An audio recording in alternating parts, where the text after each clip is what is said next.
Hi everyone, Trina again, and we'll continue with 6.2, Angels and Divas and Mortals. I don't know why, but the video, it like something popped on my screen and it like went crazy, so I had to shut everything down. It was very odd. So with that, we're going to continue, and we were talking about angels and what they are. So where we were was let me go back just a little bit. Okay, so we will begin again with qualities of angels. Anyone who has ever encountered an angel can testify that their frequency is much purer than that of a human being. This is because their foundation lies in the celestial worlds, and thus they are in harmony with the Logos and the music of the spheres. Existing in the sixth and seventh dimensions, they are actually frequencies of moving light and sound. That is why the appearance of an angel is often accompanied by the music or the sounds of chimes. We are reminded that angels themselves differ in their appearance according to the order of which they belong, the functions which they perform, and the level of evolution at which they stand. Angels are not burdened with the additional energy bodies that humans have. This will be described later on in this chapter. And thus, they are not driven by the same egoic appetites.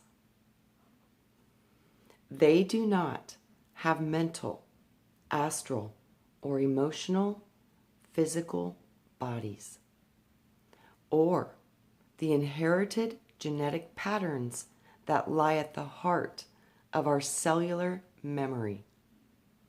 They do not have a primitive reptilian brain, an emotional limbic system, a physical body to feel, or a dualistic bicameral brain like we do. So, understandably, they are light years ahead of us.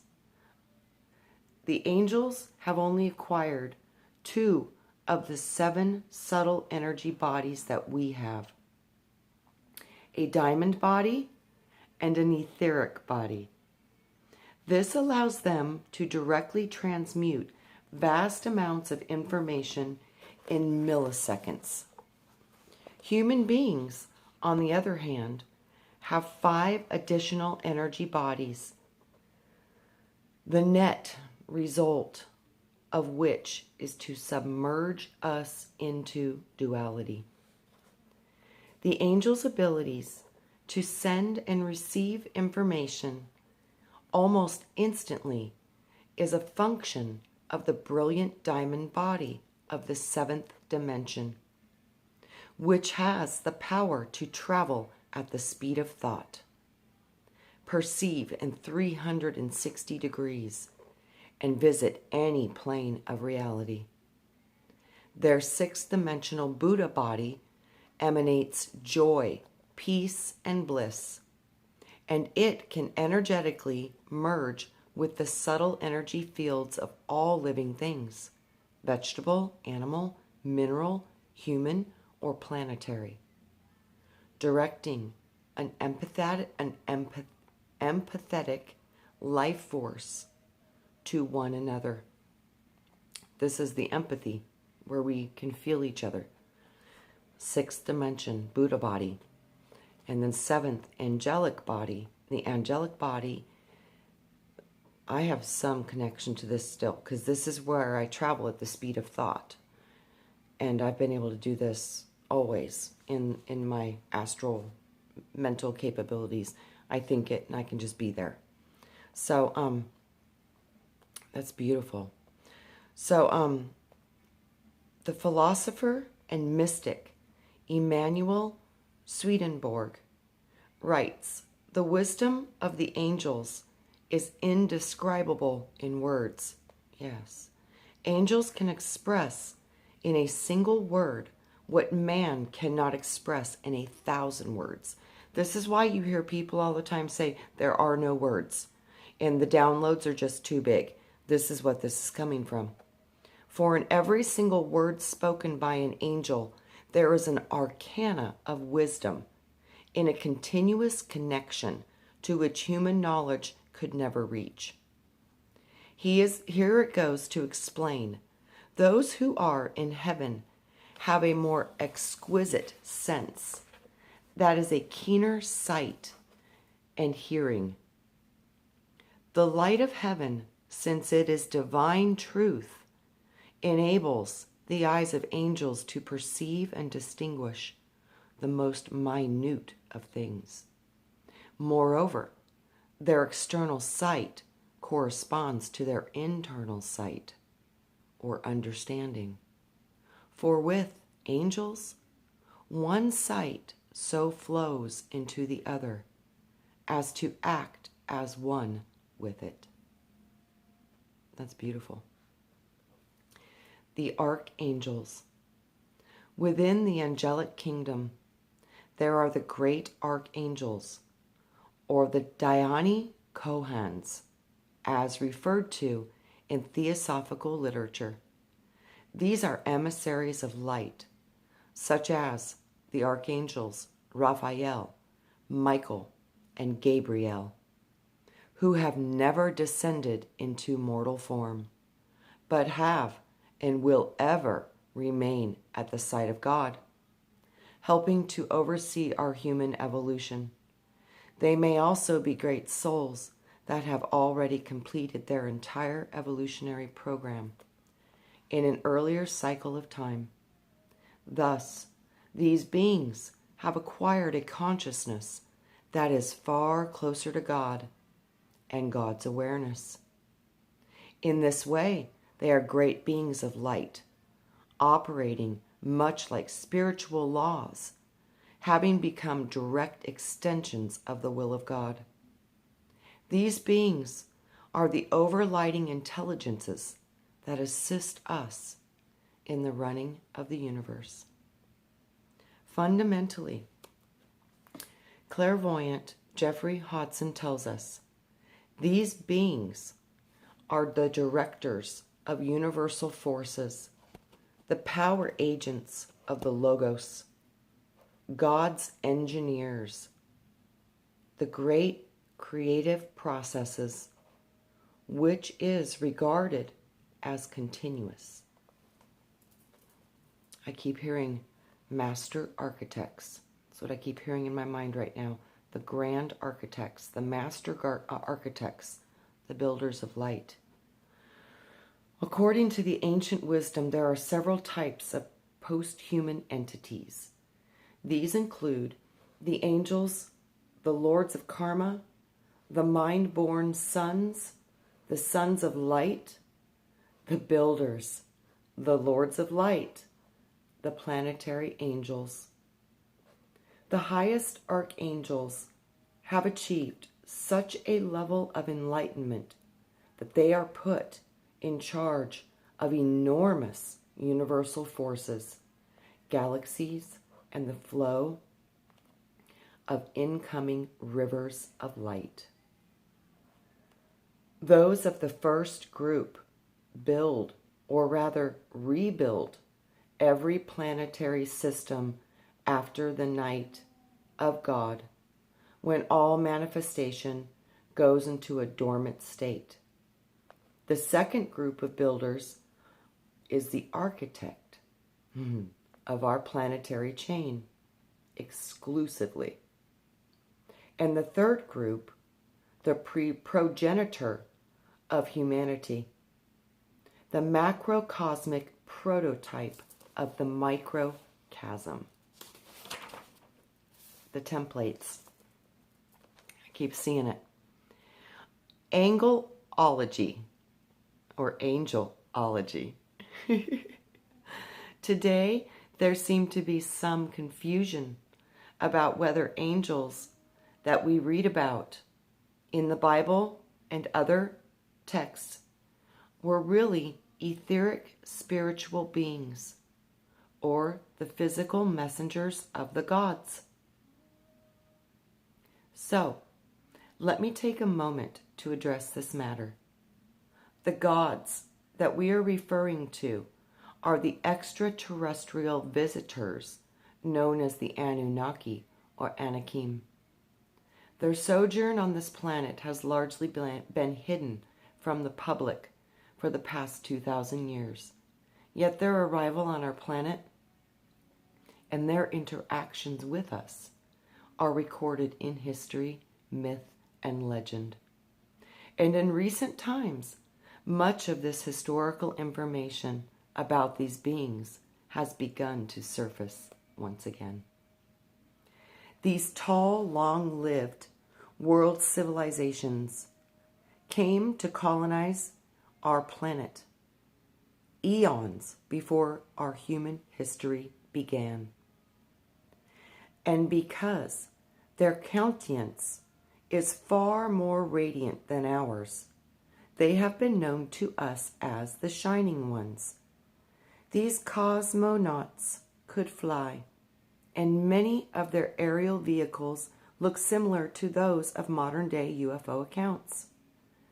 These spaceships are depicted in hieroglyphs, paintings, tapestries, murals all across the world.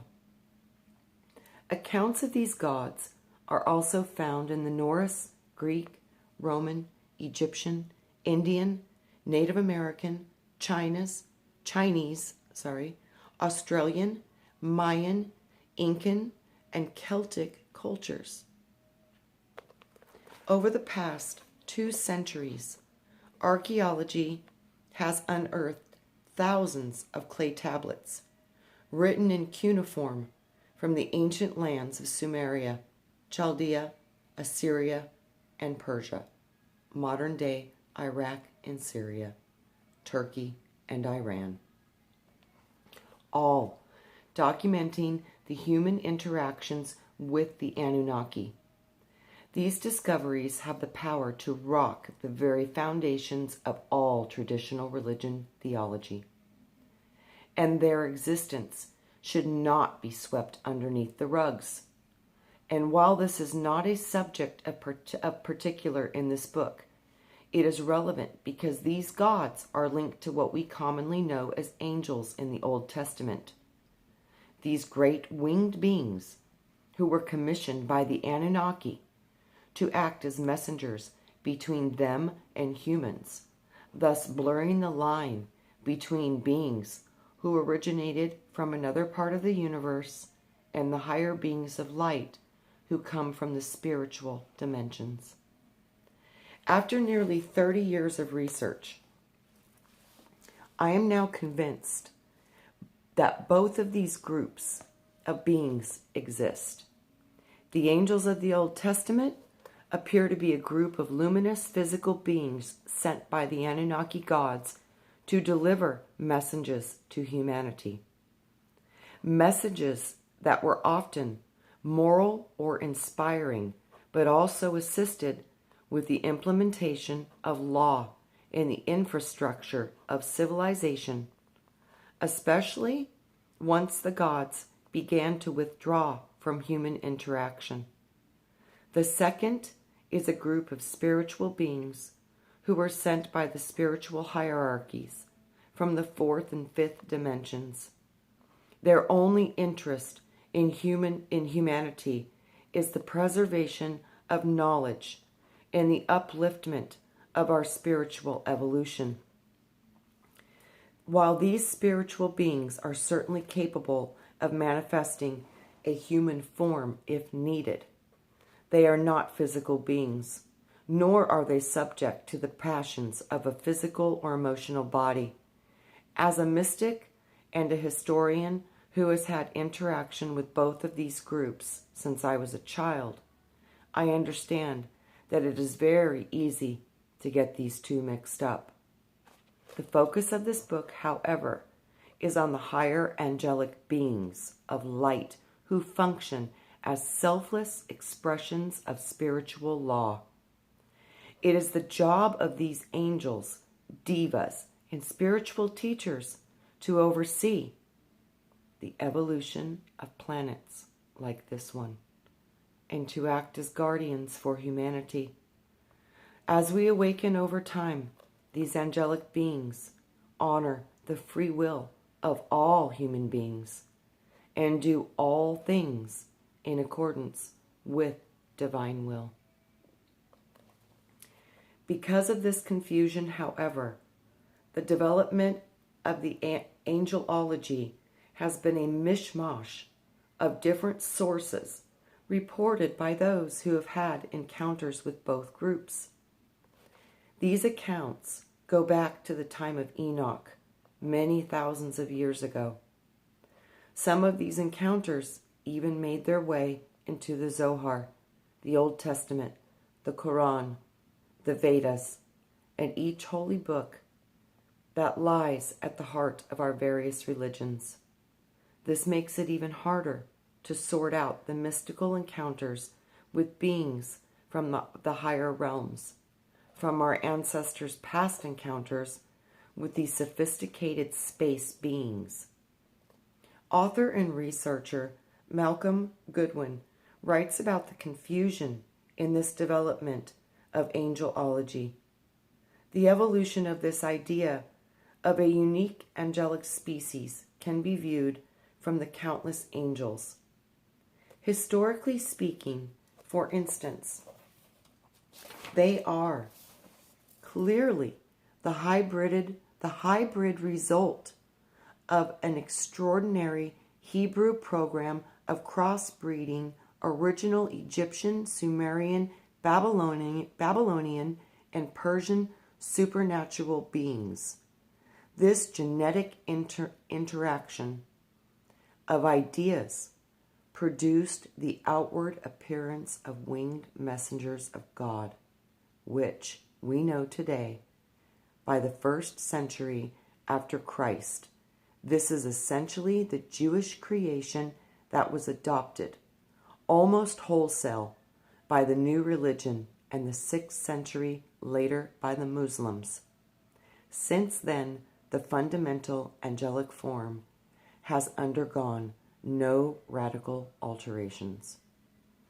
In this book, Angels, an Endangered Species, Goodwin tries to untangle the mystery of angels from historical, scientific, and philosophical perspectives. But unless one has tried or had a direct encounter with these beings, it is still a difficult task. Throughout history, many people, such as myself, have had these kinds of direct transmissions from beings who dwell in the higher realms, and have received gnosis as a result of it. Some of them have sought to convey the things that they have learned to others, and in doing so were heralded as saints, prophets, oracles, or madmen, depending upon the times they lived.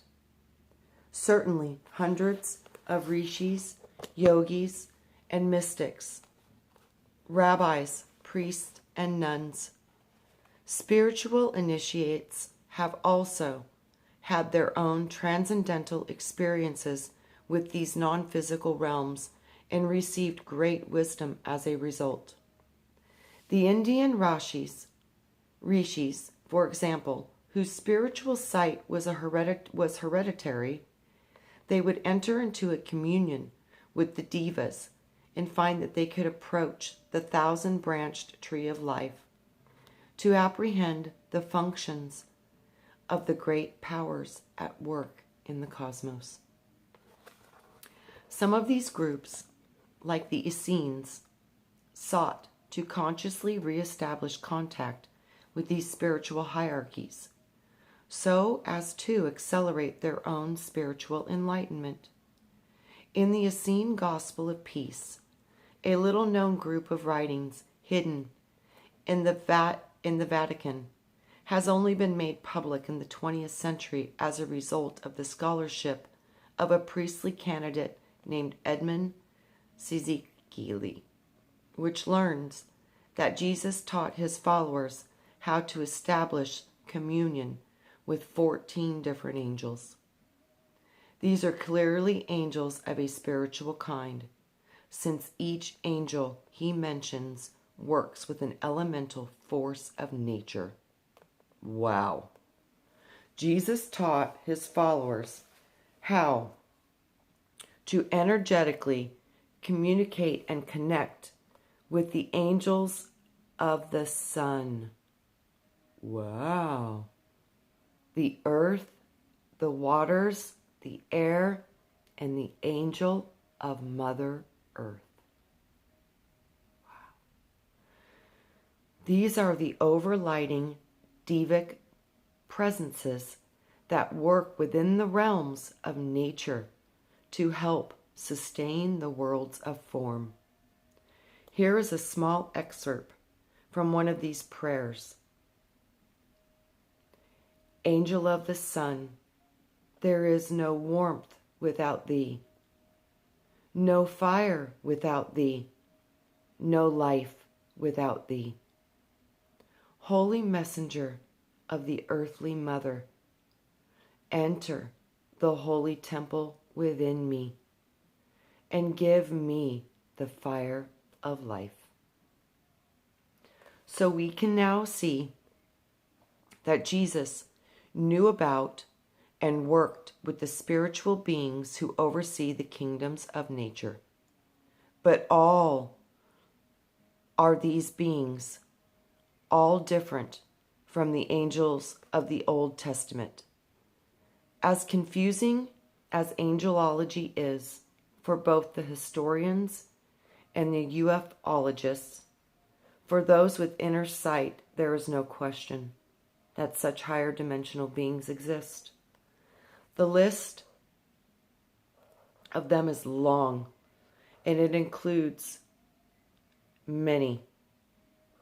Many have seen these things, like Hildegard van Braggen, Joan of Arc, Socrates, Carl Jung, Padre Pio, Dorothy McLean, co-founder of the Findhorn community in Scotland. The list includes Joseph Smith, founder of the Church of Latter-day Saints, Saint Francis of Assisi, who received the stigmata from a flaming seraphim, and Mohammed, the founder of Islam, who claimed that he was visited by the Archangel Gabriel.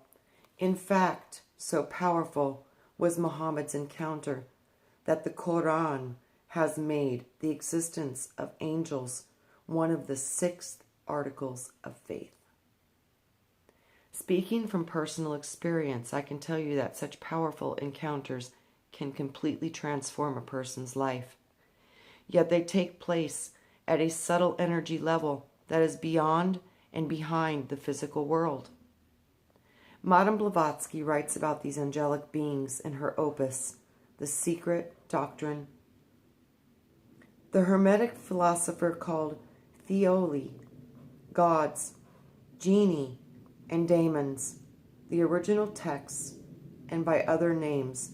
The daemons are, in Socratic sense, and even in the Oriental and Latin theology, the guardian spirits of the human race.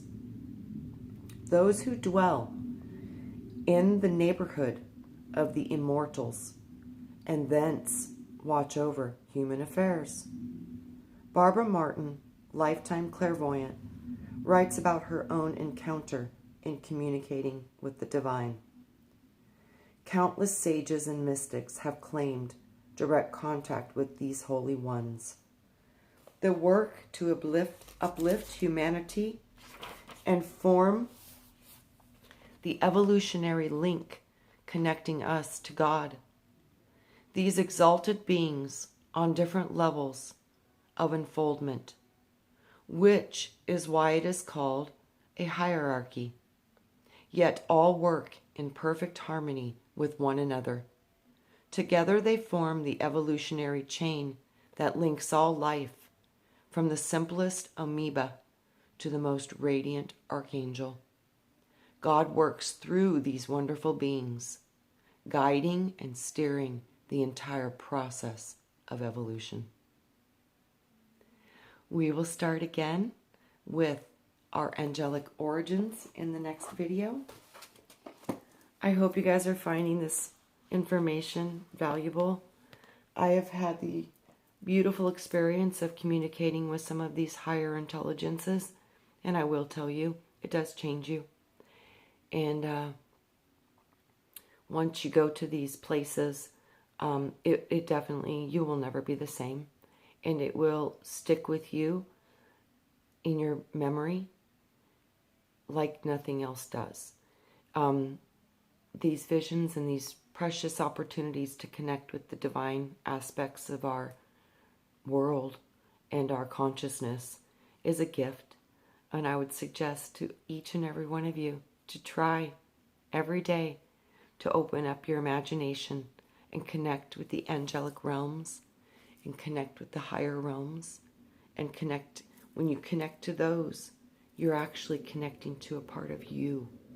And that part of you is the greatest gift you've ever been given, because it is the fire of the divine and the breath of life and the consciousness of the cosmos. So much love to you all. I'll see you on the next one. Have a beautiful day. May favor be with you all in love, light, joy, and abundance. Namaste.